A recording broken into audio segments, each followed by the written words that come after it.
somos apaixonados por cuidar de pessoas. Acolher, oferecer conforto e dar atenção de forma humanizada é o nosso jeito de ser. Estamos a serviço da saúde e das vidas que cuidamos. Fazer todo mundo se sentir em casa é a nossa maior missão. Cada detalhe é pensado para oferecer o cuidado e o conforto que você merece.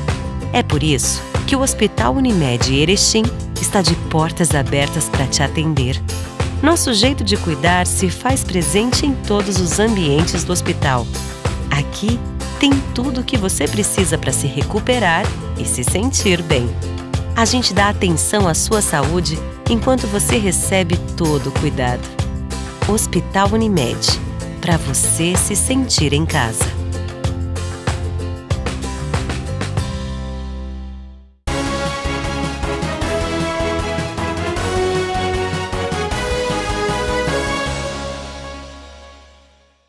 Olá, estamos chegando para mais uma edição do Jornal da TV Erechim. E hoje você confere as principais notícias que foram destaque nesta semana. Escola Vôlei Futuro sobe ao pódio em Passo Fundo com a equipe feminina e se prepara para mais um duelo importante com o time masculino. O Hospital de Caridade de Erechim completa 87 anos e promove aniversário solidário. E o Sesc Erechim realiza o Dia do Desafio de forma diferente e com a participação solidária da população. E a Fundação Hospitalar Santa Terezinha à beira de um colapso. Lotação preocupa gestores. O Dia do Desafio está chegando e uma das ações da programação é o Desafio do Bem. Para participar, você pode fazer a doação de leite em caixinha diretamente na unidade do Sesc em Erechim, ou qualquer quantia em dinheiro através do Pix que será disponibilizado durante a transmissão ao vivo, que este ano terá um triatleta pedalando por 4 horas sem interrupção. A prova acontece das 16 às 20 horas. Todas as doações serão destinadas ao Mesa Brasil e posteriormente entregues a instituições cadastradas no programa. Acompanhe mais detalhes e o perfil deste atleta. Vem aí mais um Dia do Desafio e esse ano acontece no dia 26 de maio. Mas, em virtude da pandemia do coronavírus, não vamos poder ter aquela movimentação alegre do dia, das pessoas acordando cedo, indo para a academia, fazendo exercícios em grupo, fazendo exercícios na Praça da Bandeira, enfim, em todos os pontos que eram tradicionais acontecer esse Dia do Desafio. Mas não é por causa da pandemia que ele não vai acontecer de forma animada e uma forma bastante agregadora, onde você poderá fazer o diferencial. E nós vamos te falar como. E para falar um pouquinho sobre esse Dia do Desafio, está aqui conosco o Ricardo Matia. Ele é triatleta e é também instrutor da Academia do Sesc. Bem-vindo, Ricardo. Boa tarde, muito obrigado pelo convite. Você então já é atleta há um bom tempo, o esporte já está na tua rotina diária há bastante tempo já. Sim, o triatlo em si faz em torno de uns 4 anos que eu venho treinando mais específico para isso, mas a vida inteira eu sempre tive o esporte como uma prática diária. Para as pessoas que ainda não entendem, não conhecem direito, o que consiste o triatlo? Qual é a motivação para fazer essa carga tão grande de exercícios e tão variados? Eu sempre fui atleta e geralmente de modalidades coletivas. Certo. E por, enfim, questões de trabalho e tal, eu acabei deixando meio de lado e tive que fazer uma cirurgia numa perna. E aí tive que parei com os esportes coletivos e aí comecei a pedalar, né? Isso há muitos anos atrás. E aí eu sempre achei legal essas provas. Antigamente no domingo de manhã passava as provas em Balneário Camboriú e tal, e eu sempre achei interessante. Mas era uma realidade meio distante para nós, porque a gente via eles nadando na praia e a gente não tem praia. É verdade. Né? E aí, há uns 5 anos atrás, eu acabei fazendo uma mudança no meu horário de trabalho e comecei a conseguir encaixar a natação, né? E daí, para começar a correr, foi um pulo e hoje a gente estou aí fazendo triatlo, já faz em torno de mais ou menos esse período, uns 5 anos, fazendo triatlo diariamente, mais ou menos umas 6 vezes na semana. E o triatlo acontece em competições aí durante o ano. Você tem participado neste período de alguma competição? Então, eu fiz a última competição no dia 8 de março do ano passado, uma semana antes da pandemia. Né? Então, nesse período, a gente teve provas marcadas, que eu tenha conhecimento. Aqui no Rio Grande do Sul não teve nenhuma, Santa Catarina teve uma num período de baixa e depois já teve todos os cancelamentos, e agora o que eu tenho agendado é 19 de setembro, tem o Ironman 70.3 em Florianópolis. Né? Ainda é um esporte que atrai poucas pessoas, principalmente aqui em Erechim. A gente não tem conhecimento de muitas pessoas que praticam essa intensidade esportiva. Qual é o primeiro passo que uma pessoa de repente tenha interesse e agora, te conhecendo melhor, se interesse em também começar a desenvolver esse esporte? O passo primeiro para essa questão é procurar provavelmente uma assessoria especializada, porque, como eu falo, tu não é um atleta de corrida, tu é um atleta de triatlon, né? São 3 modalidades, não são uma só. Então, é uma carga de treino um pouquinho maior, que exige um pouco mais de tempo, né, de dedicação. Mas mesmo dentro do triatlon a gente tem diferentes provas, né? Uma prova que vai desde 1 hora, né, que é uma prova razoavelmente curta, mas aí com uma intensidade um pouquinho mais alta, e uma prova de Ironman que para um atleta de elite dura 8, para um atleta amador vai durar 12, 13 horas. Nossa, né? bastante então, tempo. Então é uma prova que exige uma preparação, né? E aí ela exige um planejamento, né? Então precisa um profissional capacitado para fazer esse planejamento. Talvez vai precisar muitas vezes até de um nutricionista, muitas vezes até de um fisioterapeuta por causa da carga de treino, né? A gente consegue, por exemplo, para um triatlo curto de sprint, com uma sessão por dia tu consegue completar, mas quando tu tem um objetivo um pouquinho maior, tu vai precisar de um esforço um pouquinho maior também, né? Uma carga de treino muitas vezes um pouquinho maior, uma intensidade também um pouquinho mais alta, né? Então o primeiro passo seria buscar uma assessoria esportiva, alguém especializado que vai te ajudar a tu atingir esses objetivos, né? Esse tipo de exercício que requer muito esforço físico e o gasto calórico ele é altíssimo, precisa também de um nutricionista, como tu já falaste, para controlar a alimentação. Mas e no caso de lesões, podem acontecer? Como a carga de treino ela é um pouquinho maior, por isso a importância do profissional de educação física, né, nessa questão. Porque o que acontece? Às vezes, quem não conhece do esporte, e isso vale para muitas vezes até a musculação, vê aquela pessoa, aquele atleta treinando e ele acha que o atleta treina o tempo inteiro pesado, que não é uma verdade. Então, em torno de 20% de um treino é pesado, os outros 80% é volume de treino, né? Então, o atleta ou a pessoa que vai começar tem que aprender a respeitar, por exemplo, respeitar a planilha de treino, respeitar o caráter do treino. Quando é para ser treino leve, né? Porque o pessoal muitas vezes quer ver o número, quer ver a velocidade, quer ver o pace na corrida, né? E aí, muitas vezes, sobrecarga muito intensa, pouco tempo de descanso, dormir mal, se alimentar mal, tudo que precisa para logo começar com lesão muscular, por exemplo, né? Sim. E articular, né? Em função de muitas vezes de impacto e tal. É verdade. Dia do desafio que acontece no dia 26 de maio. Esse ano o SESC vai trabalhar de uma forma totalmente diferente. Esse ano totalmente diferente. Um pouquinho parecido nos moldes do ano passado, né, que a gente já estava trabalhando quase que exclusivamente online. Sim. Né? Então as atividades desse ano vão ser todas via rede social, basicamente, tá? Então a gente vai ter, durante o dia, vão ter vídeos no Facebook, no Instagram, para o pessoal acompanhar. Vão ter lives, né? Então, se alguém tem dúvidas de o que vai ter e a hora que vai ter, vai estar disponibilizado lá no Facebook e no Instagram do SESC o cronograma das atividades, né? Porque em função da pandemia a gente não tem como realizar atividades costumeiras como eram feitas nos anos anteriores, né? Certo. Que a gente juntava o pessoal. E você vai ficar 4 horas pedalando. Gente, 4 horas não é pouca coisa. Fala um pouquinho desse desafio aí, bem desafiador. Esse desafio surgiu numa ideia da gente fazer alguma coisa diferente para esse ano, né? Então, a gente vai fazer um desafio de 4 horas pedalando indoor numa bicicleta, né? E tendo como objetivo arrecadar fundos, arrecadar dinheiro para a compra de alimentos. Né? Então, durante essa transmissão vai estar disponibilizado um Pix para que a gente possa, para o pessoal que esteja assistindo, fazer a doação em dinheiro, né? Que aí vai ser revertida para a compra de alimentos via Mesa Brasil. A gente sabe que tu já está assim, e já tem esse ritmo de treino bastante intenso há um bom tempo.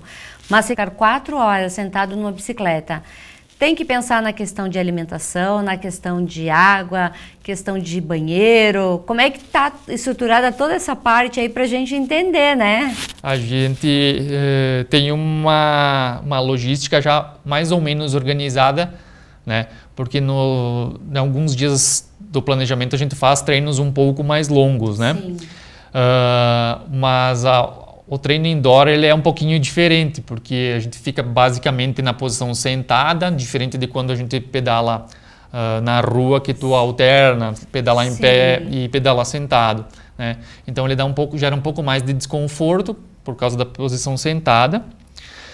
A questão de água, mais ou menos, a gente usa em torno de 1 litro de água por hora, né? Que é um cálculo que a gente faz com a minha nutricionista. E ainda tem a questão da comida, né? Então, mais ou menos a cada 40, 45 minutos, alguma fonte de comida, provavelmente em gel, por causa da absorção, facilita um pouco a absorção do organismo, né? Sim.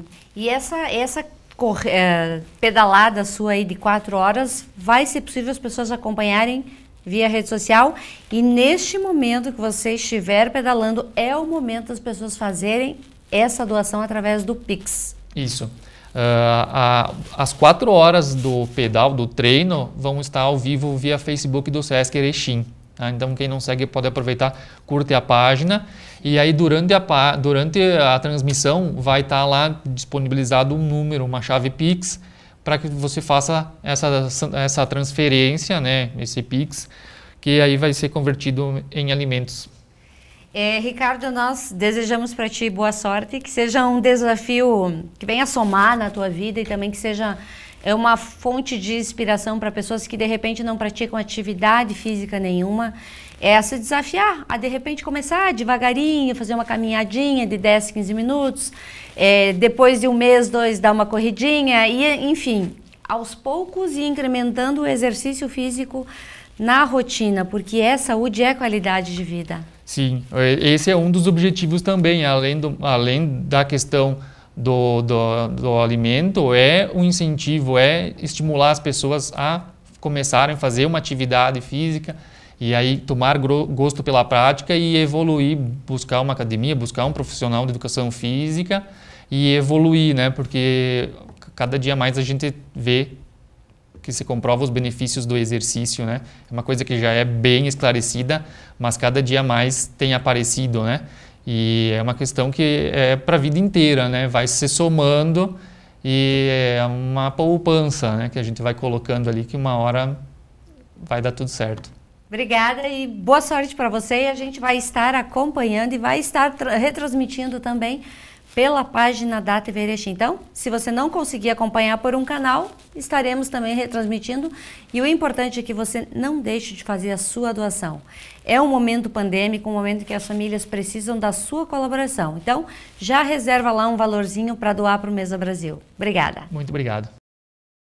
O Hospital de Caridade de Erechim foi fundado em 10 de maio de 1934, sob o signo da solidariedade da comunidade regional, que se mobilizou para transformar em realidade por meio de doações, campanhas beneficentes e ações junto à iniciativa privada e também o poder público. O sonho de uma saúde melhor para todos se tornou realidade. Passados 87 anos, como instituição filantrópica e sem fins lucrativos, o Hospital de Caridade de Erechim mantém firme o propósito de seus pioneiros, sendo peça-chave no sistema de saúde do norte do estado, oferecendo tratamento de qualidade, tecnologia de ponta, conforto, segurança e excelência nos serviços prestados, que contemplam mais de 30 especialidades médicas. Completamos agora, no dia 10 de março, 87 anos de sua existência, pois em 1974, um grupo de homens, de pessoas de nossa cidade,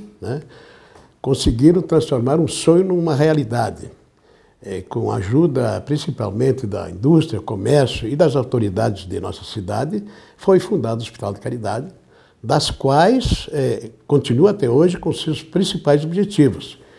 E o momento, Sandra, é muito difícil porque essa pandemia realmente é dramática, não só para a comunidade, para o Brasil, para o mundo, mas também para os hospitais. Nós passamos momentos assim que foi difícil encontrarmos uma solução.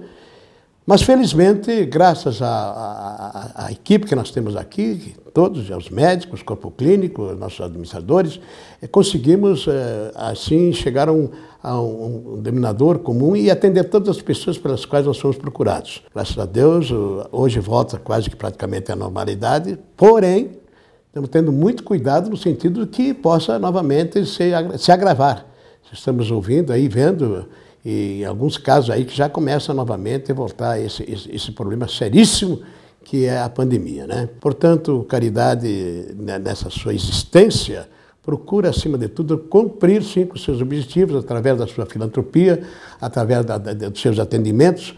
Hoje nós temos mais ou menos em torno de 30 especializações nos nossos hospitais, um corpo clínico que tem 240 médicos, funcionários, 500 funcionários que temos que trabalham. Realmente é uma empresa que caminha a passos largos para a frente, atendendo não somente a nossa Erechim, mas toda a região Alto Uruguai, e tem pessoas, inclusive, vêm de outros estados à procura dos serviços que são prestados aqui no Hospital de Caridade. Apesar do crescimento constante, o hospital, que hoje conta com 500 colaboradores e 240 médicos, jamais deixou de lado sua atuação social, que vai além do atendimento gratuito à parcela carente da população via filantropia. Realmente, Sandra, é um desafio bastante grande para um gestor hospitalar e para toda a equipe de um hospital mantê-lo em funcionamento em períodos tão complexos como estamos vivendo atualmente, né? Todos nós, nos últimos tempos, só ouvimos falar em pandemia e as dificuldades que todos nós passamos com relação a isso. Na vida pessoal e na vida profissional também. Empresas que estão aí com dificuldade de se manterem em funcionamento, pessoas com dificuldade até de conseguir se alimentar, muitas vezes por falta de trabalho, né? E o hospital também não foi diferente. Nós precisamos, ano passado, quando iniciou todo esse processo da pandemia, nos adaptarmos, desde a parte de estrutura física, tecnológica, o quadro de pessoal. Nós precisamos, naquela ocasião, estruturarmos 2 unidades de internação, uma para pacientes clínicos e outra para pacientes de UTI. E isso tudo requer investimentos do hospital também, né? Como nós somos um hospital comunitário e privado, nós não temos recursos que venham das esferas públicas. Então, o nosso investimento vem realmente do que o hospital consegue investir do seu resultado. Muitas vezes e normalmente buscando recursos nas redes bancárias, né? Então esse investimento foi bastante grande por parte do hospital e o que nós enfrentamos aí no dia a dia é muito complexo, principalmente na questão do quadro de pessoal, porque nós tivemos aí que contratar um número de profissionais bastante grande a mais e muitas vezes profissionais sem a qualificação necessária para atender pacientes tão complexos como os pacientes da Covid-19. Então, isso são alguns desafios assim para nós. Dentro de um hospital geral, como é o nosso, ainda é mais complicado porque nós precisamos ter todo o hospital funcionando normalmente, apesar da pandemia. Então, tem internação clínica, tem internação cirúrgica, tem internação de pacientes obstétricas, né, nascimentos de bebês que continuam aqui no hospital também. pacientes oncológicos, todos continuam dentro do hospital. Então, como adequar a estrutura toda para continuar recebendo esses pacientes e dando a eles um atendimento adequado? Isso tudo é feito no dia a dia pelas equipes. Nós temos uma diretoria que é muito participativa, o senhor Gali está conosco diariamente, nós nos encontramos com a diretoria pelo menos uma vez a cada mês, e nós temos uma equipe de gestão formada por mim, pelo administrador que é o Éder, por mais 6 gerentes, né? E cada líder dentro do seu setor faz o seu trabalho, e também nesses setores tem os colaboradores, tem a equipe médica e todos que fazem o hospital no dia a dia funcionar. Então isso é um resumo assim do que nós fazemos no dia a dia para conseguir manter o hospital funcionando. E uma coisa importante também, a motivação não pode cair. Nós precisamos continuar com a nossa mente saudável para nós conseguirmos vir para o hospital acreditando que tudo isso vai passar e que nós vamos voltar a ter uma vida, digamos assim, parecida com o que era normal antigamente. O Hospital de Caridade de Erechim conta com uma estrutura que vem sendo melhorada ano após ano para oferecer o melhor conforto ao paciente. O Hospital de Caridade não para, não. Se observarem, aqui praticamente é um canteiro permanente de obras, onde que, de uma forma ou de outra, está sempre sendo realizado. E a manutenção também, porque afinal de contas, 87 anos de existência, exige muito da sua conservação. Antes, porém, eu gostaria de lembrar que nesses 87 anos de fundação, nós conseguimos a seguir cumprir com os objetivos pela qual o hospital foi criado, o Hospital de Caridade, que é a filantropia. Para que todos saibam, mais uma vez, e já foi divulgado, mas é importante, a nossa participação na cidade, na região toda, como filantrópicos, nós, só para que tenham uma ideia, nossos espectadores, só o ano que passou nós tivemos uma distribuição de 11 milhões de reais em filantropia. Evidentemente que temos a isenção da cota patronal, mas isso vem diretamente beneficiar aquelas pessoas e as entidades que nós temos aqui na cidade. Então, é uma das coisas mais importantes, julgo eu, ser a nossa participação aqui na vida difícil, que muitos moradores, muitas pessoas não têm condições de conseguir as suas ajudas. E o Hospital de Caridade está sempre presente. O Hospital de Caridade, graças aqui há pouco o nosso superintendente falou, essa equipe maravilhosa que nós temos aqui, não posso deixar de citar a nossa diretoria, nosso conselho de administração e o nosso administrador, nossos gerentes, o Cláudio, o Ed, que diuturnamente aqui, não sei, 24 horas por dia, tem que lembrar isso, o Hospital de Caridade, né? Se trabalha muito. Reconhecendo o momento extremamente grave que a comunidade de Erechim e do Alto Uruguai vive em razão das crises sanitária, econômica e social causadas pelo novo coronavírus, o HC realiza neste ano um aniversário solidário. O que não nos falta aqui no hospital são ideias e são projetos. Nós estamos constantemente avaliando o mercado, avaliando as demandas que nós temos da sociedade de Erechim e da região também, e nós precisamos manter o Hospital de Caridade adequadamente estruturado para atender de uma forma eficaz a todos que nos procuram. Então, nós pensamos muito, Sandra, e nós temos já projetos que estão sendo colocados em prática. Nós já estamos com um projeto que está para aprovação na Anvisa, aqui em Erechim, que é toda a remodelação, readequação, revitalização do nosso centro cirúrgico. Nós vamos ampliar o centro cirúrgico em 187 metros quadrados, e isso significa não somente a ampliação deste número de espaço, essa quantidade de espaço maior, mas sim a reestruturação interna do centro cirúrgico, com salas mais modernas, com espaços adequados para colocar cada coisa no seu lugar. Para vocês terem uma ideia, hoje nós temos dentro do centro cirúrgico um CME, que é o Centro de Material Esterilizado, onde passa todos os nossos instrumentais para serem esterilizados. Então, esse setor vai descer para a parte do subsolo, onde nós tínhamos até o ano passado nossa lavanderia. Nós terceirizamos a lavanderia e vamos passar para a parte onde tinha esse setor, toda a parte do CME. Então, esse espaço que era ocupado pelo CME no centro cirúrgico vai ser reestruturado para receber outras demandas. Então, uma das grandes novidades é a ampliação do centro cirúrgico.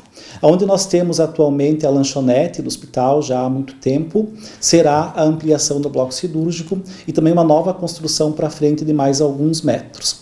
A gente prevê com isso uma qualificação ainda maior da nossa estrutura para atendimento do paciente. O que nós estamos implantando aqui no HC é um serviço de cirurgia que ele compreende desde o agendamento do paciente no bloco cirúrgico, a recepção dele nas internações, o processo cirúrgico no bloco cirúrgico, o pós-cirúrgico na sala de recuperação também, e depois a internação na unidade cirúrgica. Então veja que é todo um processo de atendimento do paciente que passa desde antes da chegada do hospital até a saída do hospital. Então todo esse espaço vai ser revitalizado.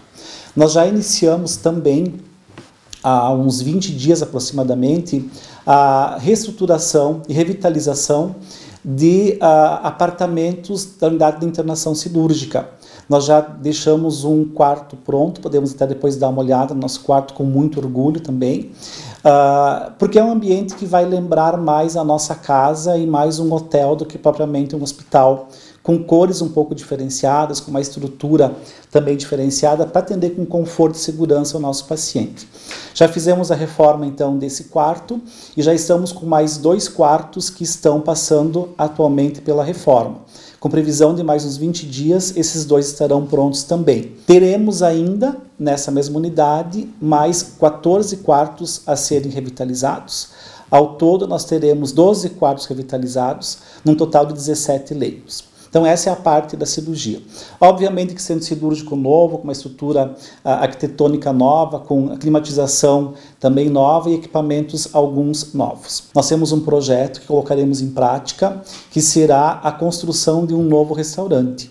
Como a lanchonete vai dar espaço para o bloco cirúrgico, nós teremos então aqui no hospital um novo restaurante, que ele vai estar integrado ao nosso SND, que é a parte da preparação da alimentação, e também ao nosso jardim externo. Então teremos também uma parte externa do restaurante. Já estamos com o projeto pronto para ser aprovado na vigilância. Obviamente que tudo que nós estamos falando será feito de acordo com as condições financeiras do hospital. Nós não temos recursos para tanto investimento, né? Mas nós vamos com certeza viabilizar isso ao longo do tempo, né? Nós temos mais um projeto de reforma, que é nós qualificarmos ainda mais as unidades de internação dos pacientes da maternidade. A gente sabe que a maternidade, o momento do parto, é algo que a família toda espera muito e festeja muito, planeja muito, né? Então ela tem que vir para o hospital e encontrar um ambiente bem diferenciado com relação à sua acomodação. E é isso que nós iremos fazer. Para os próximos meses, para os próximos anos, aí nós temos esta programação. E com certeza nós vamos ainda produzir mais alguns projetos, né? Para a gente colocar em prática e qualificar ainda mais o atendimento do hospital para a comunidade de Erechim e de região. O Hospital de Caridade de Erechim tem um dos melhores e mais modernos centros cirúrgicos da região e, com isso, possibilita a realização de grandes cirurgias ao mesmo tempo. Nós temos atualmente 5 salas cirúrgicas, nós vamos ampliar para 6 salas cirúrgicas.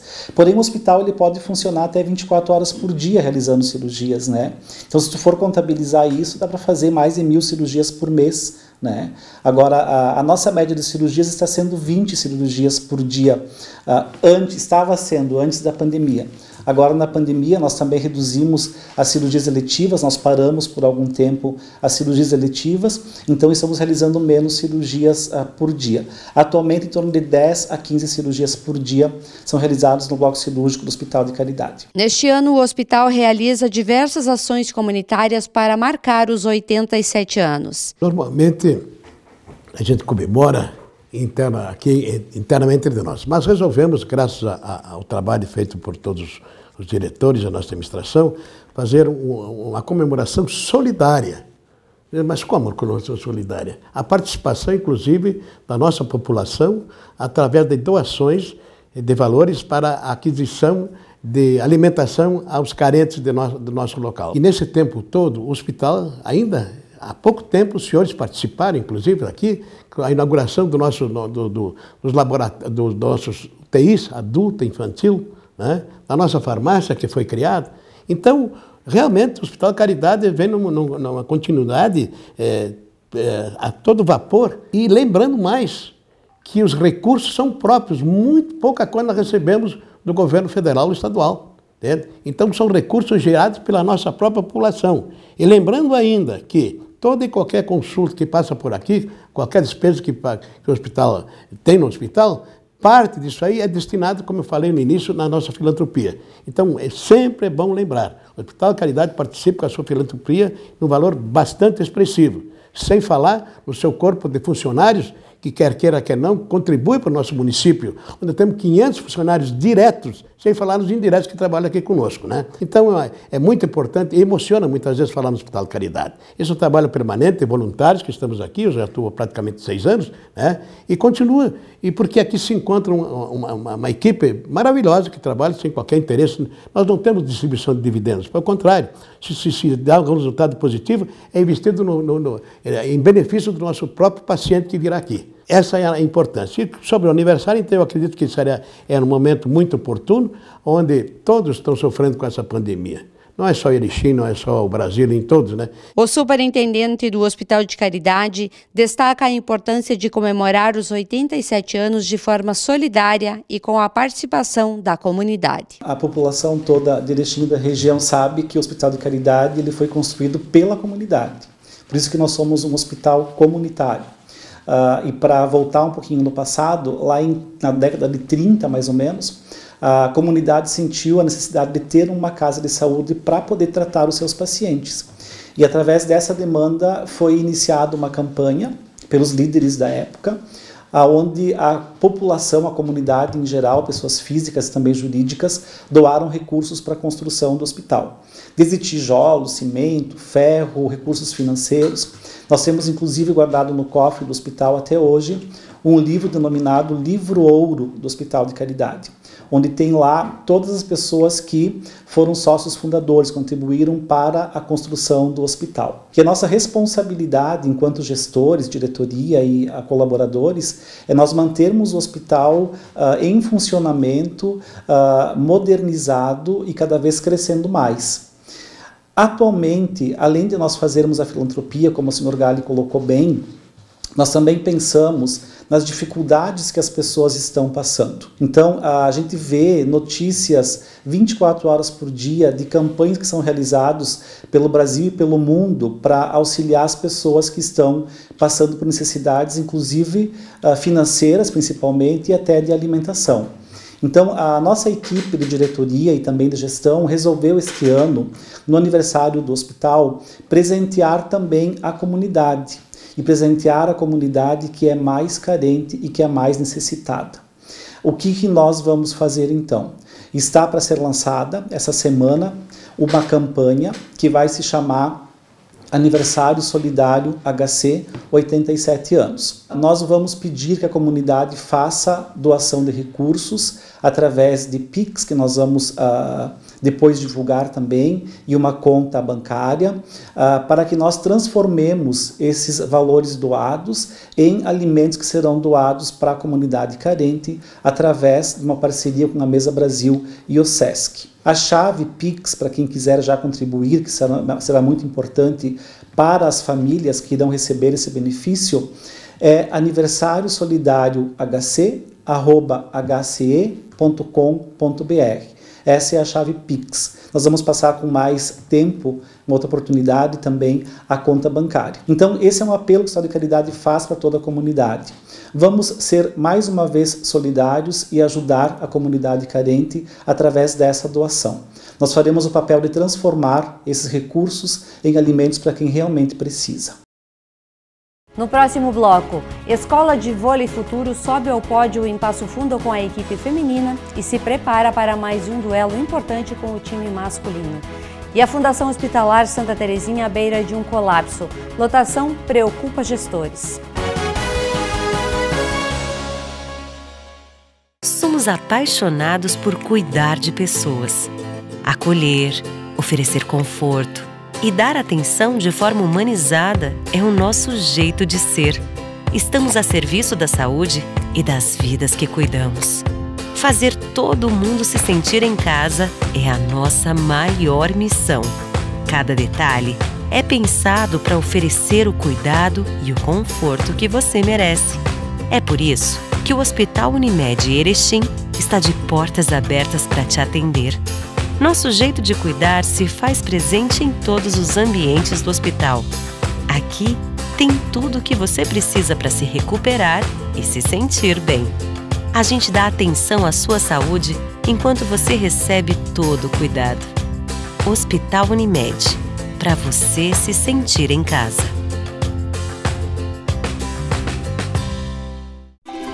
mastersupermercados.com.br. A melhor maneira de comprar sem sair de casa. Variedade e qualidade Master que você já conhece, com a segurança que precisa em todas as etapas da sua compra. Compre e receba no mesmo dia, é só agendar a entrega.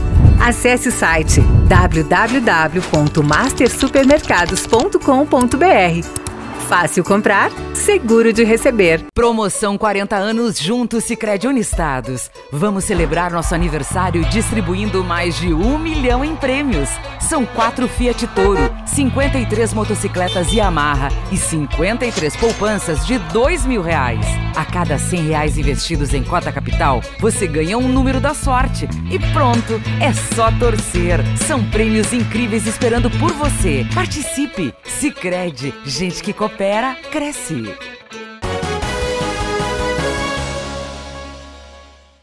Depois da conquista da medalha de bronze pela equipe de voleibol feminina da Escola Vôlei Futuro em Passo Fundo, agora é a vez dos times masculinos entrarem em quadra na disputa da Copa. Hoje, nós conversamos com o técnico da equipe para falar sobre a vitória do time feminino e destacar a disputa que vem pela frente. Boa sorte aos jogadores que estão em campo neste final de semana. E o voleibol cada vez tem ganhado mais espaço aqui na cidade de Erechim. No último final de semana, um time feminino ficou em terceiro lugar num campeonato bastante importante. E para falar um pouquinho sobre essa trajetória do vôlei e esse trabalho todo que está sendo desenvolvido aqui em Erechim, com atletas de diversos lugares, está aqui conosco o Renato Júnior, que é técnico da Escola Vôlei Futuro. Você já deve ter visto, ouvido pelo menos, falar um pouquinho do trabalho que eles desenvolvem. Renato, mais uma vez bem-vindo. Obrigado, é um prazer estar aqui. E a gente está bem feliz, né? As meninas aqui de Erechim, terceiro lugar num campeonato importante. Eu gostaria que tu falasse um pouquinho para nós como foi todo esse trabalho para se chegar a um resultado tão bom, disputando com equipes tão fortes e de nome já conhecidas. Sim, para nós foi bem importante, né? Como estávamos conversando antes um pouquinho, a bandeira preta aqui complicou bastante para a gente, né? E para todos. Sim. Mas a gente estava num trabalho bem bacana, né? Quando eu vim aqui na primeira vez, a gente iniciou tudo isso e estávamos construindo um negócio bem legal, né? E era um trabalho pensando no futuro e essa situação aí da bandeira preta acabou nos dando uma pausa.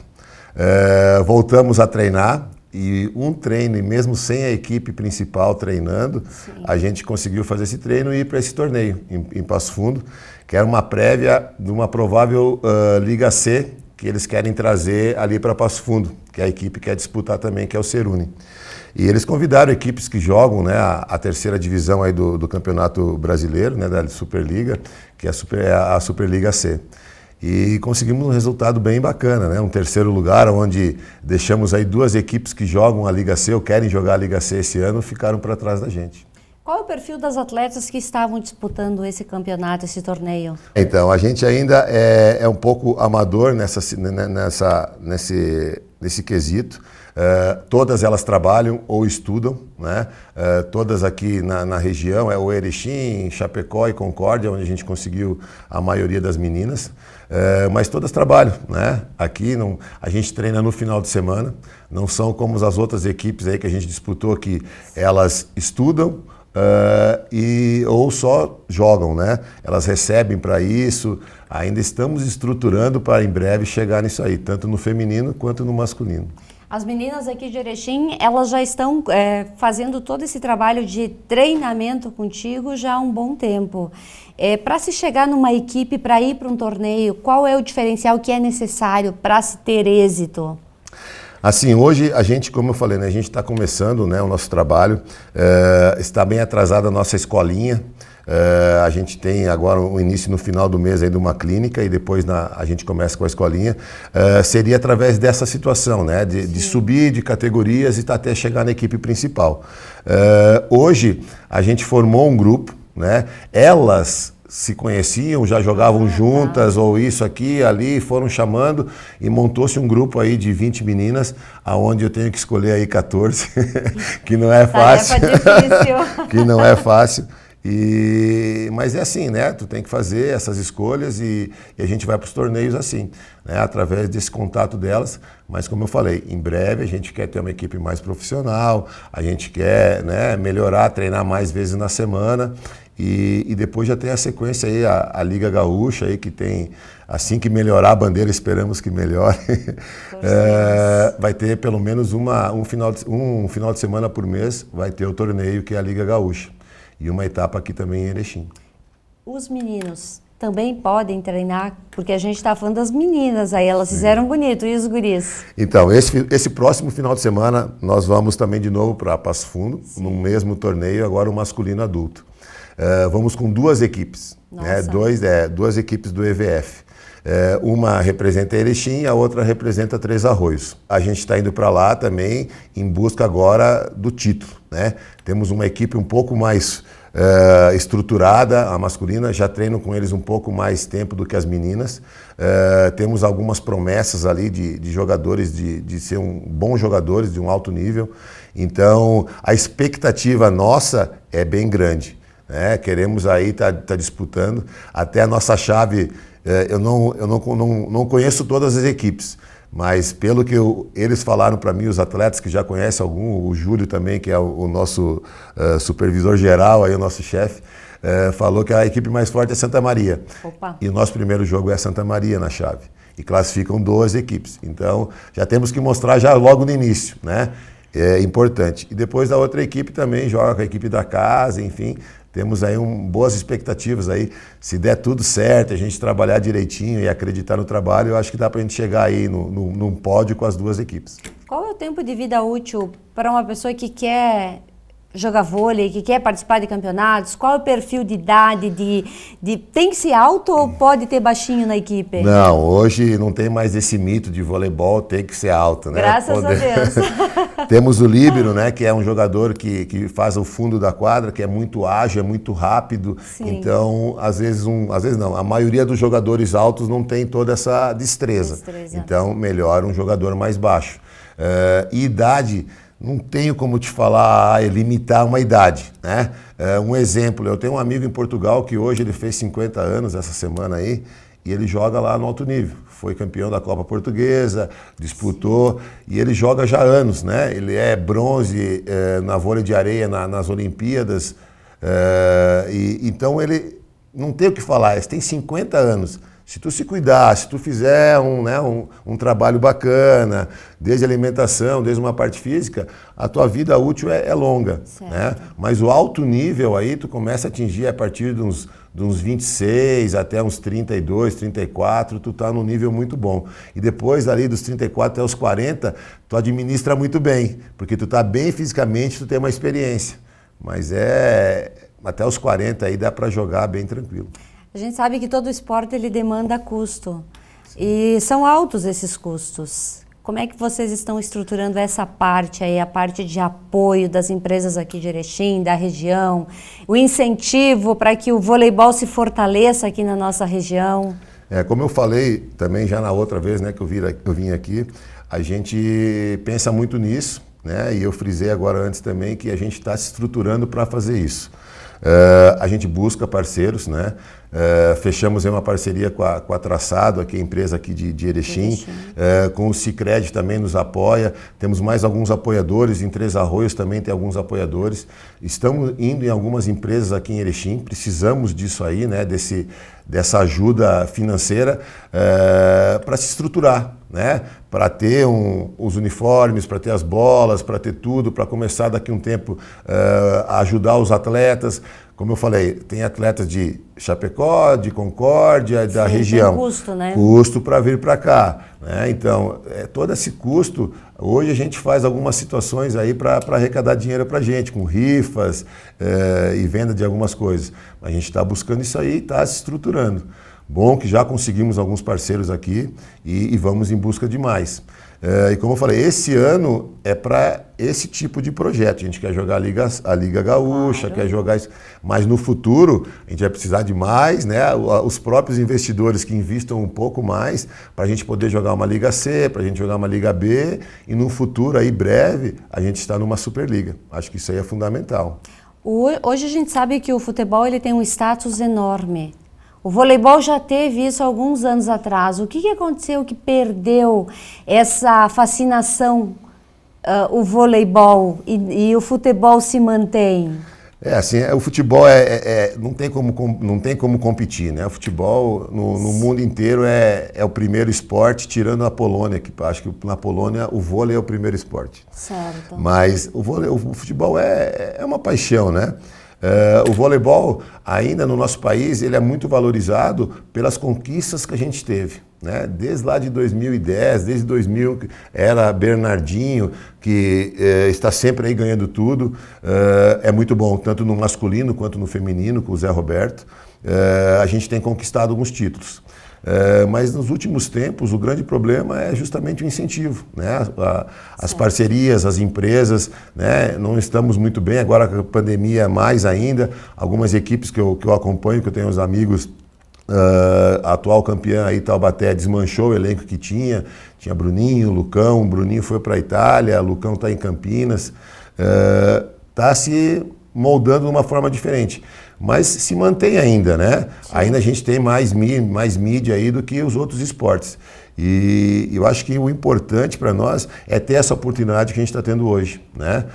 O nosso maior intuito aqui é fomentar o voleibol no norte do estado. Como eu falei na primeira vez que eu vim aqui, é um sonho meu, né? Sou de Getúlio Vargas, o Júlio é daqui, e a gente tem um sonho de ter alguma coisa legal aqui, como é o nosso Atlântico no futsal, né? Que antes não era nada, depois se transformou no vamos jogar a Liga Nacional, campeão mundial, e hoje é a potência que é o Atlântico. A gente quer fazer isso com o vôlei, né? O EVF hoje não é mas daqui um tempo a gente quer estar jogando uma Superliga, quem sabe aí ter as mesmas oportunidades que o Atlântico teve e fomentar o voleibol aqui no norte do estado. Tu falaste nessa questão cultural do futebol. E que existe um país que valoriza o voleibol. O Brasil perdeu um pouco essa valorização do esporte em virtude da pandemia? Deixou-se de dar tanto valor assim? É isso que você mais ou menos quer dizer? Não é que não deixou de dar valor, né? A gente está à beira de uma competição olímpica, né? Sim. A gente tem que dar valor e tem que... Mas o Brasil nunca foi assim, talvez de mostrar muita coisa, principalmente nos outros esportes. Eu estava em Portugal recentemente, agora, antes de vir para cá, e tu vê que na Europa é outra situação. Eles dão valores a todos os esportes, né? Aqui já não. Aqui já tem algumas escadas, né? Mas o voleibol é bem visto, né? Ainda as empresas estão, mas deu uma caída no modo geral, como no futebol também, né? Eu acho que essa situação de não ter torcida para o futebol é pior. O vôlei ainda consegue se manter, digamos, sem torcida, porque tu não tem grandes rendas num jogo de vôlei, não. Sim. Que não ajuda, mas o futebol tu tem rendas aí que paga muitas situações, salários, porque tu vai ver um elenco aí, são 40 jogadores, né? Então, o futebol também deu principalmente no nosso estado aqui, tem equipes aí que estão sofrendo, né? Sofreram no Gaúcho. Não é fácil. Não tá fácil. Aquelas pessoas que gostam do esporte, que querem de repente se desafiar a pelo menos aprender um pouquinho mais a técnica, até mesmo para melhorar o seu condicionamento físico, melhorar a sua saúde mental, que é tão importante. O esporte ele proporciona essa saúde para a gente. Pode participar também? Isso que a gente vende isso, né, nos nossos projetos para as empresas, né? A nossa missão justamente é essa aí, é um pouco dessa saúde mental, é tudo isso aí, em ajudar, em crescer, essa parte de física também. E as nossas escolinhas que começam agora a partir do mês que vem, vêm de encontro a isso aí. A não só a estar alimentando as nossas equipes adultas e as nossas equipes adultas serem um espelho para essas crianças que estão começando, a gente vai ter escolinhas para adultos também. Que bom. Quem quiser aprender, quem quiser fazer, a gente já tem no dia 29 agora, que é no outro final de semana, no sábado, uma clínica de vôlei. Quem quiser vir é gratuito, aprender, ver como é que vai ser, qual que é o nosso projeto, qual que é a nossa ideia, como vai ser feito tudo, como é o voleibol, apresentar o voleibol para todos. E a gente tem alguns horários, tem na nossa rede social, no EVF, tem na página da prefeitura também, vai estar apresentando, que a gente tem uma parceria aí com a prefeitura. Forte, exato, então. A prefeitura é um parceiro nosso aí também, e a gente está apresentando isso aí. Começa às 1h30, para alunos, acho que é de 12 a 13 anos, se eu não me engano, depois das 2h30, 1h30, às 2h30 para a próxima idade, e assim vai indo até os adultos aí, que começa às 16h30. Tá tudo no site, olhem lá, que tá tudo bem bacana, na página da prefeitura também. Então, Renato, parabéns por você estar resgatando o voleibol aqui para nossa região. Parabéns por participar desses torneios, parabéns às meninas aí que fizeram bonito no último final de semana, conseguiram um 3º lugar e jogaram com equipes renomadas, como nós já falamos, e não é fácil jogar com essas equipes, né? Porque a gente sabe que o treinamento deles é mais intenso, eles têm mais possibilidades que nós, essa é a verdade. Exato. E conseguir um 3º lugar tem que comemorar mesmo. E vamos torcer aí para o final de semana a gente também ter uma boa colocação e ter boas histórias para poder contar, compartilhar com todos vocês. Obrigada. Obrigado a vocês mais uma vez pela oportunidade. Espero mesmo aí estar voltando aí outras vezes para poder mostrar o nosso trabalho, tá mostrando aí, a gente falou até na outra vez que eu vim, de estar trazendo alunos da escolinha. A ideia era agora, mas como não conseguimos, mas no futuro a gente trazer também aqui, encher de crianças aqui para vocês estarem vendo aí, a sociedade ver que é um trabalho sério, é um trabalho bem dedicado. Focado, né? E a gente quer fazer isso aí. E quem sabe aí na próxima a gente vem aí com o título do torneio do próximo final de semana. Isso aí, que o nome de Erechim seja cada vez mais conhecido por ser um município que valoriza o esporte. Exatamente. Obrigada. Obrigado a vocês. E a Fundação Hospitalar Santa Terezinha passa neste momento por um momento bastante preocupante. A lotação na UTI Covid já começa a dar sinais de esgotamento e a falta de insumos também é um problema constante dentro do hospital.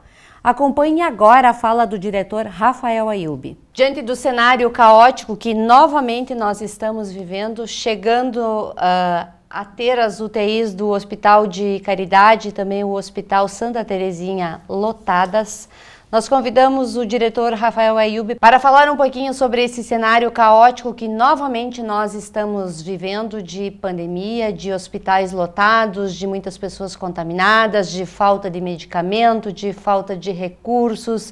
Um momento difícil para a saúde, para os gestores públicos e também para a gente que precisa manter os cuidados. Não é momento de festa, não é momento de aglomeração, é momento de todos nós fazermos alguma coisa por nós mesmos, que é nos cuidar. Rafael, infelizmente a gente está de novo aqui tendo que falar sobre um assunto que nós já viemos falando há um bom tempo, né? Que é a pandemia. O hospital cheio de novo. Sandra, na verdade, primeiro agradecer então a oportunidade de estar mais uma vez aqui na TV Erechim, falando um pouco com a nossa comunidade sobre essa situação de saúde que, quando parece que a gente está entrando num declínio dos casos, numa estabilização dos casos, a gente vem com uma nova onda ou com um novo pico, como se fala, né? E realmente a região tem preocupado bastante, porque a gente, todos os outros picos, e aqui relembrando um pouco, lá em março do ano passado, depois tivemos um em novembro, tivemos um agora no início de março desse ano de 2021, nós tivemos aí em torno de no máximo 1.000 casos ativos em toda a nossa região.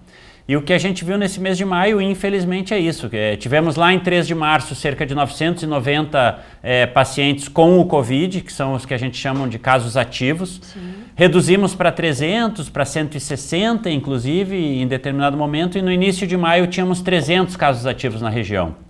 Ontem, infelizmente, o boletim já mostrou que temos 860 casos na região. É muito. E com um agravante, né, Sandra, de estarmos com as UTIs lotadas. Então, qual é o cronograma da pandemia que tem que se mostrar ao longo do tempo? No momento que a gente há um aumento do número de casos ativos, que é o que tem acontecido, cerca de 5 dias, 7 dias ou 10 dias depois aumentam as internações clínicas, cerca de 15 dias, 20 dias depois aumentam as internações de UTI, e cerca de 30, 45 dias, infelizmente, aumentam os óbitos. Nesse momento, a gente tem a grata satisfação de dizer que o índice de mortalidade da UTI lá no Santa Terezinha tem sido abaixo dos níveis do estado. Nos últimos dias, devido a essa diminuição de atendimento, devido aos esforços de conseguir a medicação, temos tido um bom resultado, mas também aqui serve como alerta que esse bom resultado ele é em detrimento também do perfil dos pacientes. Lá no início tínhamos pacientes com mais de 70 anos, 80 anos na UTI, que são pacientes de mais difícil manejo e que a expectativa de prognóstico ela é pior. Hoje temos pacientes entre 30 e 50 anos, são a maioria na UTI que estão entubados.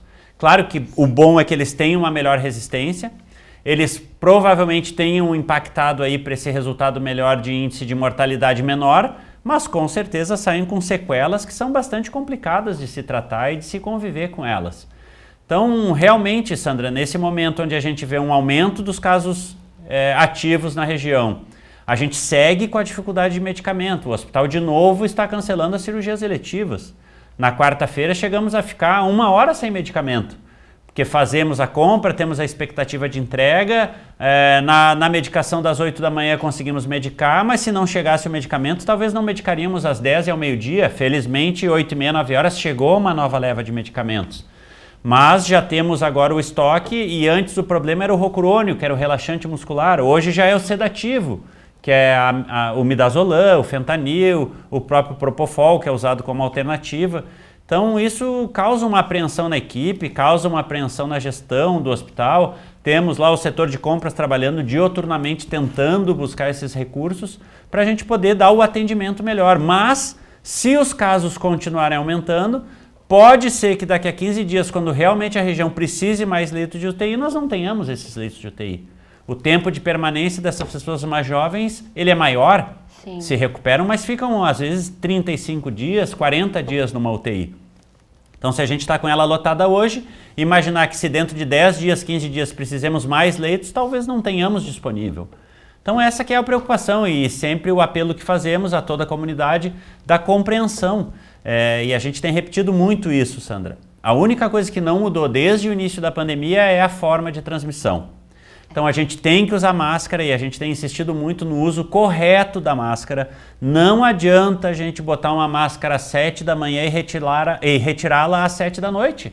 A máscara tem que ser trocada a cada 4 horas, seja de pano, seja descartável, com exceção daquelas de proteção que se usam em hospital, que são as ditas PFF2, que eram para tuberculose, mas funcionam também para o Covid, que são aquelas chamadas bico de pato, mas isso é uma exceção. A maioria das máscaras a comunidade tem que trocar, tem que lavar as mãos, tem que evitar sim aglomeração. A gente sabe hoje da situação que ninguém quer que feche comércio, ninguém quer que feche aula, mas se não houver os cuidados, hoje com o novo modelo de gestão da pandemia do governo do estado, devolvendo aos municípios as responsabilidades, se não o fizermos, o próprio estado vai intervir aqui e vai fazer restrições ainda piores.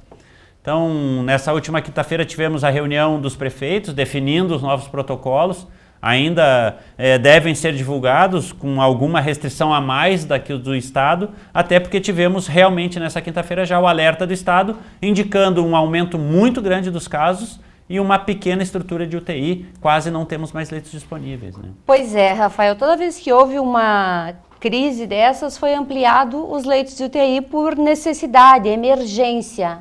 E agora, vamos ter que ampliar novamente os leitos de UTI para poder atender, visto que a gente não atende só Erechim. A região toda depende do Hospital Santa Terezinha. Eu sinto dizer, Sandra, que na verdade, e que a comunidade entenda que nós não temos mais como ampliar leitos de UTI. E aqui não é questão de ser no Santa Terezinha, ser na UPA, criar um hospital de campanha. Sim, não é o... É a questão de insumos, gente. Hoje não existe mais uma disponibilidade de comprar mais de oxigênio, por exemplo. Então a gente não vai nem que a gente queira comprar mais oxigênio. A gente já tem o nosso padrão e é o que a empresa vai nos entregar. A gente não tem como, se a gente está falando aqui com muita sinceridade, que hoje, até domingo, eu garanto medicação e que eu vou ter que trabalhar hoje ainda e amanhã, na sexta-feira, para tentar comprar mais, que eles entreguem ainda, talvez no sábado e no domingo, para que não falte na segunda, imaginar que a gente ampliará leitos de UTI, hoje chega a ser utópico. Porque a gente não vai conseguir aumentar a estrutura, seja por equipe, seja por medicamento, seja por oxigênio. Então, infelizmente, a única arma que a gente ainda tem nesse momento são os leitos clínicos. Os leitos clínicos são para aqueles pacientes menos graves. Esses pacientes menos graves, um grande percentual deles vai acometer-se e necessitar de UTI, vai acometer-se de um agravamento e vai necessitar de UTI. Então, o que a gente torce realmente é para que a comunidade entenda, mais uma vez, que ainda não é hora de fazer festas, não é hora de fazer aglomerações. Cuidar nos finais de semana mesmo ao ar livre, porque as aglomerações acontecem e ao ar livre é menos grave, mas o compartilhamento de narguilés, de copos, de chimarrão, de utensílios, de comida, isso é que faz o vírus circular. E o vírus tem circulado com muito mais força de novo. Então é o apelo que fica realmente ao uso correto da máscara, não aglomeração, para que a gente também possa ter condições de atender aquelas pessoas que a gente sabe que vão precisar da parte hospitalar. Então não tem sido fácil, né, Sandra? Repito, ninguém quer o fechamento de nada, mas se a gente não tiver o cuidado nas questões que não são ditas essenciais, e aqui a gente entende como trabalho todos são essenciais, a gente infelizmente ali na frente vai sofrer sanções e quem sabe rumar aí para de novo um fechamento de atividades comerciais, de fechamento em fim de semana, de restrição de horários, que é o que a gente tem que tentar evitar, mas que a gente só vai conseguir se realmente todo mundo fizer a sua parte. Para manter o hospital nesse momento, a gente está recebendo recursos, estamos com déficit financeiro, como é que está a situação do hospital hoje? Imagina, né, Sandra, a gente fala, e aqui sim, a única lamentação que a gente tem é de não ter ainda o reconhecimento do Estado no novo contrato, justamente naquela parte de incentivo. Então existia a expectativa que em março assinaríamos esse novo contrato, e infelizmente isso não aconteceu. Temos a ajuda dos municípios aqui na nossa região que ajudam no custeio, mas realmente os meses de março e abril tivemos um déficit de mais de R$1 milhão. E por que isso, Sandra? Porque o orçamento já previsto lá pela antiga administração, porque todo orçamento é feito um ano antes, foi assim em todas as administrações, não é agora que esse déficit existe, foi programado um déficit mensal de 470 mil. Então, tu já sai com um orçamento sabendo que tu vai ter 470 mil a menos por mês. Quem que bota esse recurso no fim das contas? A Prefeitura de Erechim, as prefeituras do interior e os recursos que a gente busca para custeio com emendas ou com recursos extra-orçamentários de governo federal e estadual. Com a pandemia, o que aconteceu a partir de março? Então, lembrando que em janeiro e fevereiro tínhamos só 10 leitos de UTI Covid. A partir de março passamos a ter 24 leitos. Foram necessárias contratações de mais empresas de médicos, de mais funcionários, de mais medicamento.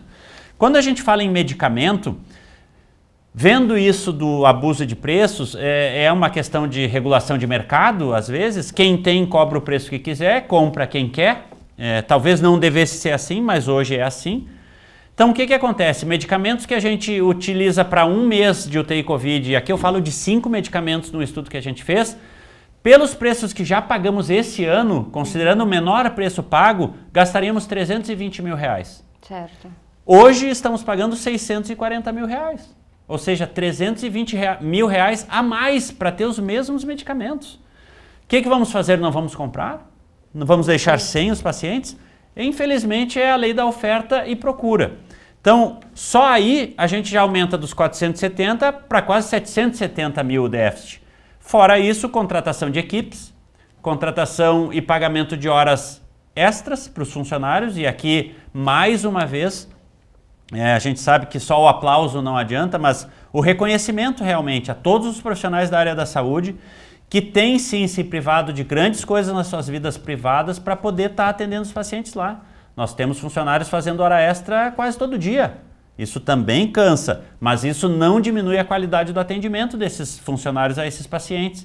Então, mais uma vez, o nosso agradecimento, principalmente nessa quinta-feira, que é o dia dos técnicos de enfermagem e dos auxiliares de enfermagem. Tivemos o dia dos enfermeiros, então, realmente é uma situação que causa apreensão a todos, que a gente está a todo momento preocupado, buscando soluções, buscando os insumos, buscando recursos para pagar essa conta também. Felizmente hoje ainda não precisamos atrasar nenhum pagamento e esperamos que continuemos assim.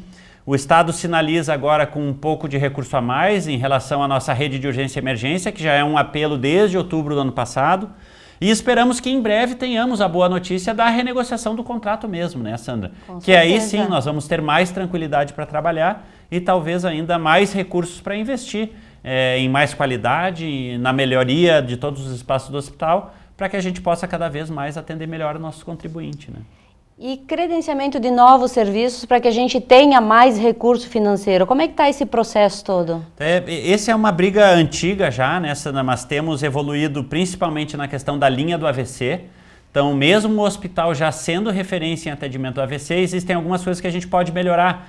Por exemplo, aquele paciente que tem um AVC no interior, e lembrando, pessoal, UTI na nossa região só tem em Erechim.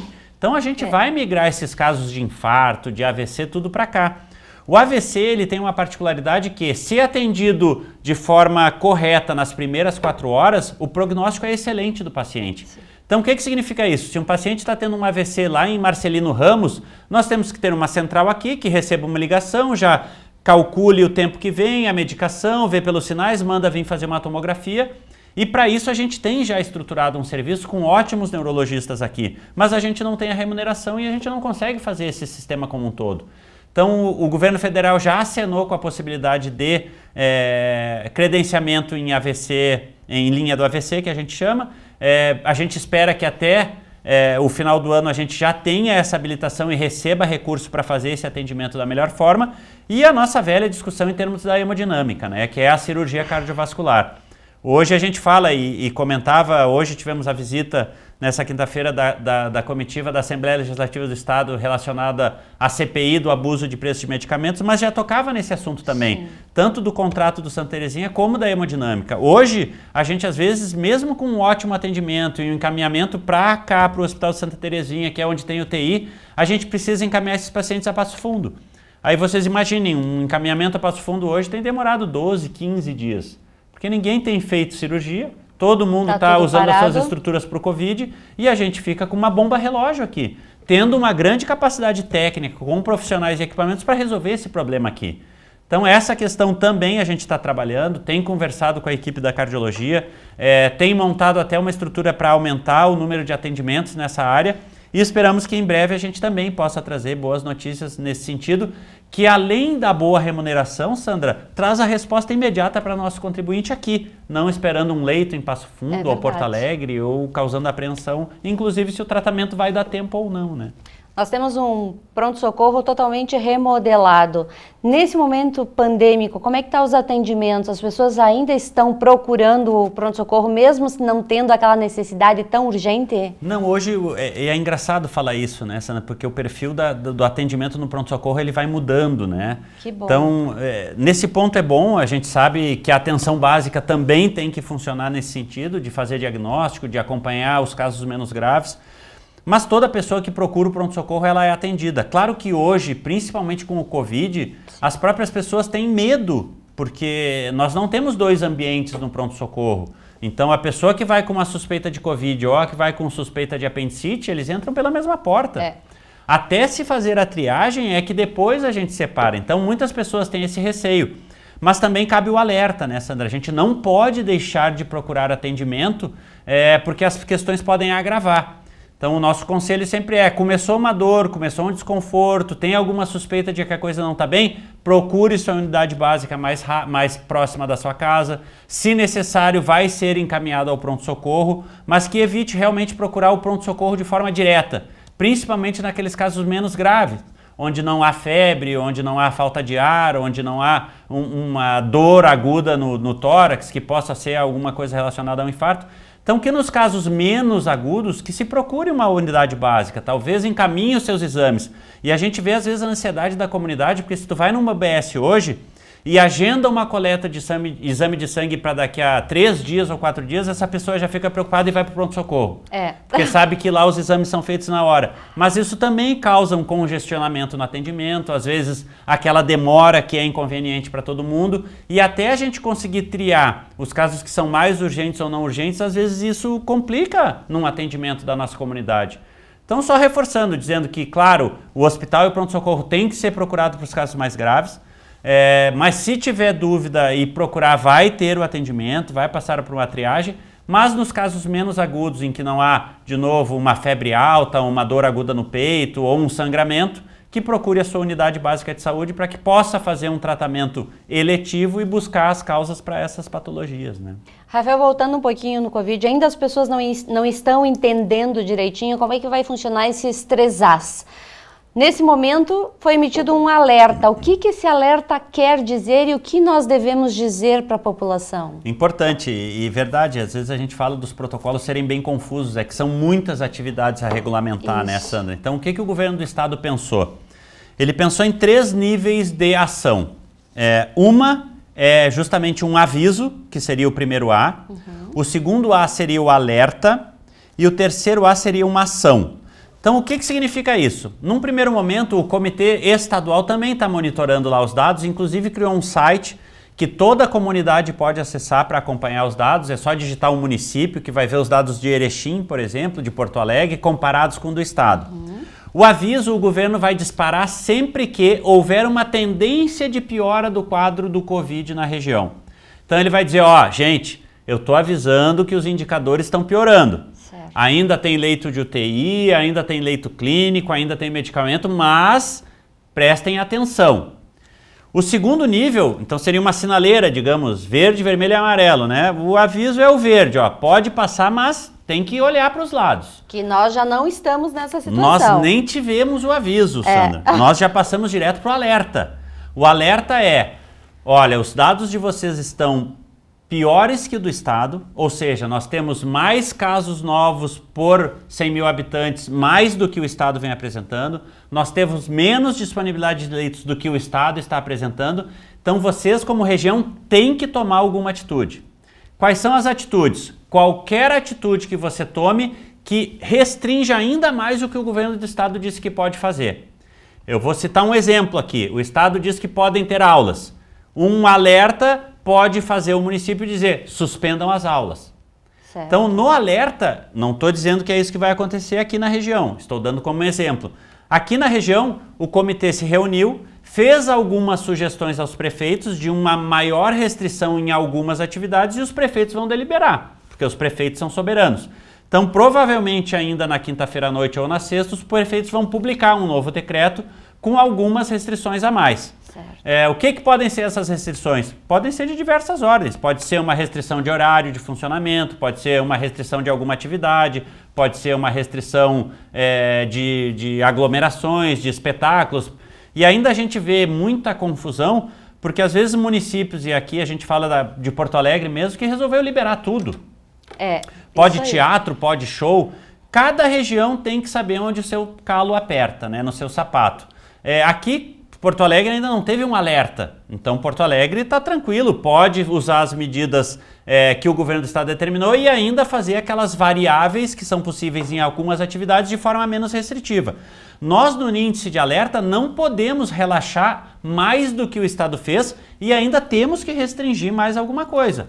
Sob pena de não estar satisfeito o estado com a questão do alerta e os índices continuarem subindo, no A de ação, é o estado que vai determinar o que a gente tem que fazer. Aí não tem choro. E aí não tem o que fazer. Então, nesse momento de alerta, o que a região tem que fazer é restringir, sim, infelizmente, algumas atividades, alguns serviços, e isso vai ser divulgado pela AMAL, porque os prefeitos é que são soberanos nessa decisão, com o apoio técnico de um comitê, e que tem discutido isso dioturnamente, desde que saiu o novo modelo do estado. Eu diria que esse comitê, que hoje tem o Jackson Arpini à sua frente, não parou de se reunir, né, Sandra? Tem juntado dados, tem feito propostas e entregamos aos prefeitos hoje a proposta e vamos ver a decisão que eles vão tomar. Mas se essas medidas não derem resultado e os nossos índices continuarem piorando, aí sim, daqui a pouco vamos partir para um fechamento de comércio imposto pelo Estado, vamos partir para um fechamento de escolas imposto pelo Estado, e aí não vai ter o que a gente fazer. Então, por isso, ainda mais importante esse apelo que a gente faz em toda a região, do correto uso de máscara, de se evitar as aglomerações nesse momento. Não é momento de festa, os índices estão aumentando de forma assustadora novamente, existe ainda a dificuldade de medicamentos e a impossibilidade de ampliação de leitos de UTI.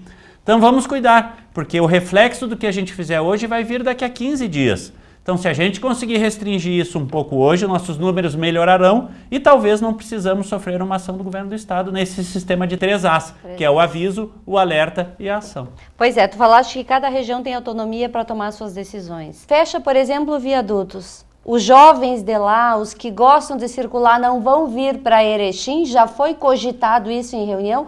Eu citei viadutos como um exemplo, mas pode ser de qualquer lugar ou até de Erechim que vá para outro lugar. Sandra, o que a gente fala, né, Sandra? Foi citado sim, é uma discussão bastante forte justamente nas questões esportivas, por exemplo. Isso. Então, alguns municípios dizem, eu fechei as quadras no meu município, mas o outro município não fechou. Então, essa gurizada sai daqui para ir jogar futebol lá.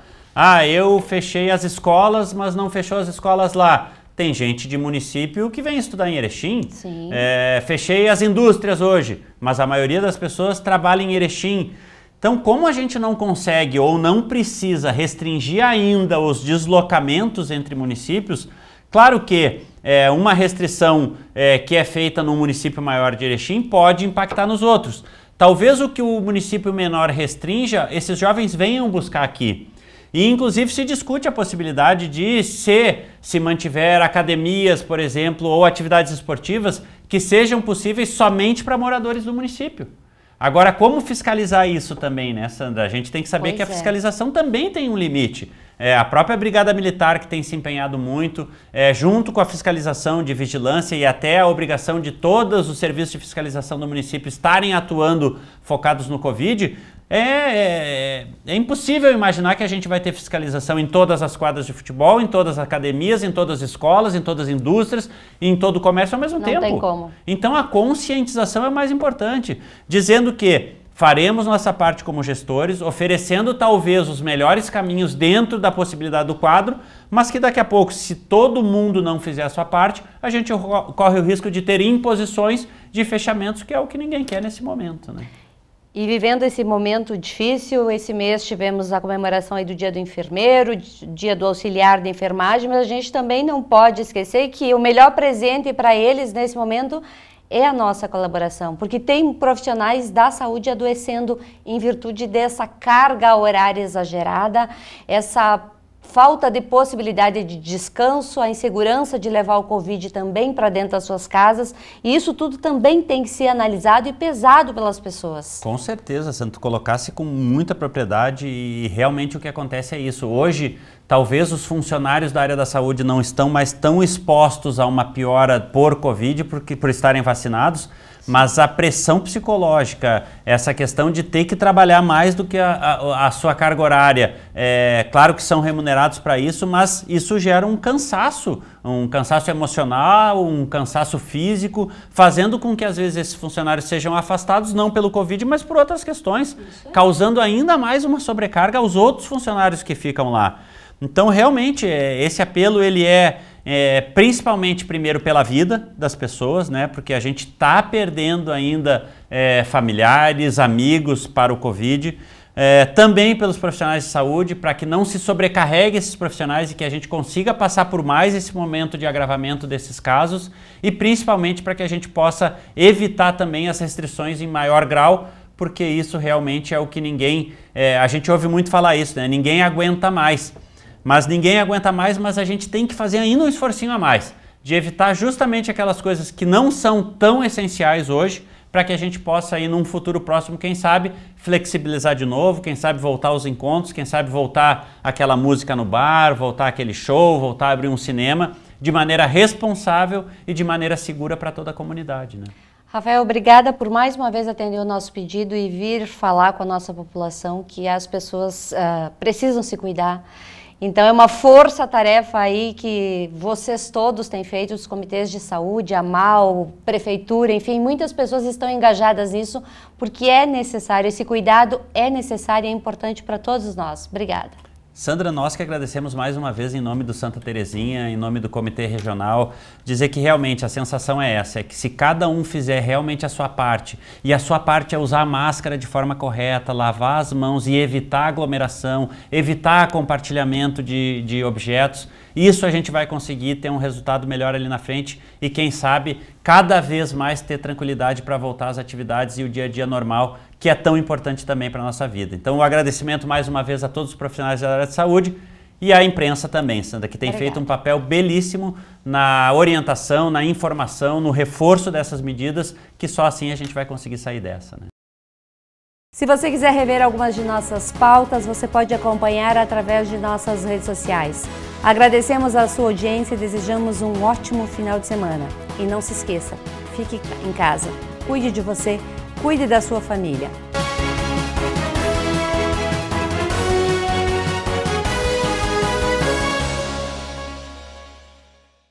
Promoção 40 anos juntos Sicredi Unistados. Vamos celebrar nosso aniversário distribuindo mais de 1 milhão em prêmios. São 4 Fiat Toro, 53 motocicletas Yamaha e 53 poupanças de R$2.000. A cada R$100 investidos em cota capital, você ganha um número da sorte. E pronto, é só torcer. São prêmios incríveis esperando por você. Participe! Sicredi, gente que coopera, cresce. mastersupermercados.com.br. A melhor maneira de comprar sem sair de casa. Variedade e qualidade Master que você já conhece, com a segurança que precisa em todas as etapas da sua compra. Compre e receba no mesmo dia, é só agendar a entrega. Acesse o site www.mastersupermercados.com.br. Fácil comprar, seguro de receber.